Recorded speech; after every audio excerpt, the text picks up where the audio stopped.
This case was about President Trump's ban on travelers from 6 mostly Muslim countries and also a suspension of the refugee program.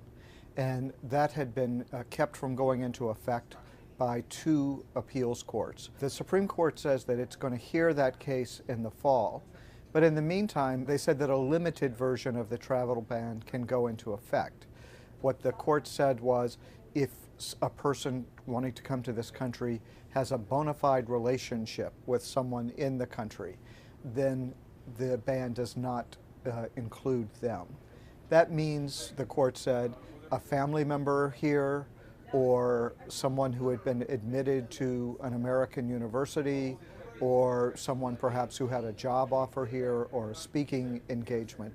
And so it carved out a group of people that the ban doesn't apply to. It's unclear right now exactly how many people that means. One thing that was interesting about this case is that 3 of the more conservative justices said, we would have let the ban go into effect as it was written, without this carve-out that the other members of the court did. They said that it seems to be clear that the court believes that the president has this kind of power, and so they would have just overturned what the lower courts had done and gone from there. But the majority of the court made a different decision. The State Department will coordinate with other federal agencies and implement these temporary restrictions in an orderly manner. The unusual thing about this case is that this is supposed to be a temporary ban while the Trump administration decides whether its vetting procedures are good enough to keep really dangerous people out of the United States.